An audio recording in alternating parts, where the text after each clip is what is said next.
Respon para ustadz terhadap tindakan ramai-ramai boikot produk yang berafiliasi Israel. Assalamualaikum warahmatullahi wabarakatuh. Sahabat beriman dimanapun berada, semoga dalam lindungan Allah Subhanahu wa Ta'ala. Pada video ini kita akan dengarkan respon para ustadz terhadap tindakan ramai-ramai boikot produk Israel.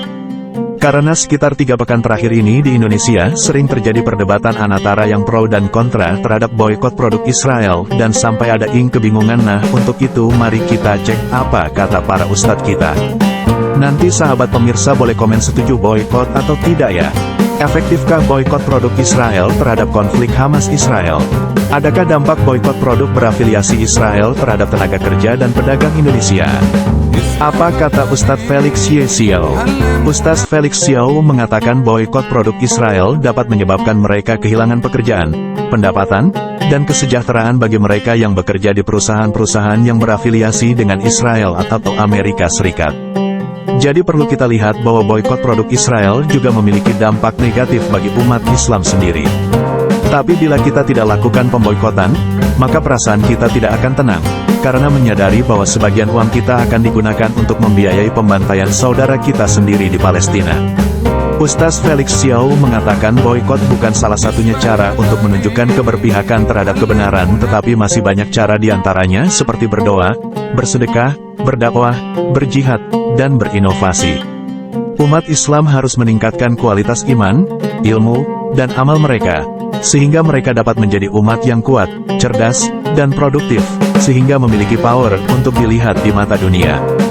Kita dengarkan juga penjelasan Buya Yahya, di mana beliau menjelaskan bahwa dirinya dan Al-Bahjah telah dari dulu memboikot produk Israel walaupun belum ada fatwa dari Majelis Ulama Indonesia. Ini adalah fatwa hati nurani dan peri kemanusiaan. Bagaimana mungkin kita tega minum produk penjajah, sedangkan uangnya untuk membunuh saudara-saudara kita di Gaza? Di Mama Hati Nurani kita pungkas beliau. Buya Yahya juga menjelaskan dengan adanya boikot ramai-ramai akan menurunkan nilai-nilai saham para penjajah tersebut. Boikot ramai-ramai akan menaikkan produk dalam negeri, produk UMKM, sehingga dengan ini bisa mensejahterakan warga kita sendiri. Bahkan bantuan untuk Palestina kita akan lebih kuat.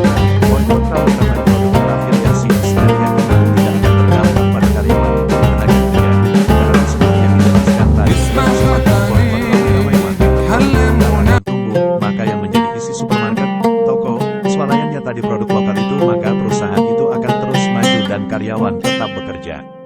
Nah, misalnya kalaupun kamu di PHK, anggaplah itu sebagai jihad kamu, karena saudara-saudara kita di Palestina berjihad, bahkan bertarung yang berbeda. Selama kita masih hidup dan berusaha yakin sama Allah PHK kecil. Dilanjutkan oleh Buya Hamka, jika tidak setuju dengan boikot produk penjajah, maka jangan ajak orang yang sudah komitmen untuk berhenti menggunakan produk penjajah. Kalau kamu tidak setuju dengan boikot produk yang besar kamu itu digunakan sebagai pendanaan untuk membuat saudaramu bersimbah darah di negerinya. Mari kita lanjut kepada Ustadz Khalid Basalamah. Kita dengarkan bahwa di awal Ustadz Khalid menunjukkan bahwa boikot itu sudah pernah ada dari zaman Rasulullah ketika ada masalah. Jadi wajar aja umat Islam sekarang memboikot produk Israel. Kata beliau, justru ini merupakan tantangan umat Islam agar menjadi produktif. Karena umat Islam selama ini tidak produktif karena banyak sebuah produk yang dibuat, padahal sejatinya umat Islam ini bisa menciptakan produk sendiri. Tapi ingat, hukum ini tidak selamanya berlaku.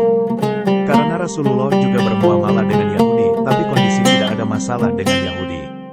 Kita lanjutkan kepada Babe Haikal Hasan. Beliau juga mendukung boikot produk Israel, dan beliau langsung mengomentari Majelis Ulama Indonesia dengan mengatakan harusnya jika Majelis Ulama Indonesia mengeluarkan fatwa tentang boikot produk penjajah, harus dilengkapi dengan daftar produk yang berafiliasi dengan Israel supaya masyarakat tidak mengenali produk tersebut.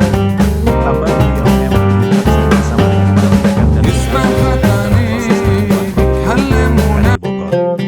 Seperti kami jelaskan di atas, sahabat permisa boleh komen setuju boikot atau tidak. Dengan mendengarkan beberapa pendapat para ustadz kondang ini, semoga kita semakin bijaksana dan tercerahkan.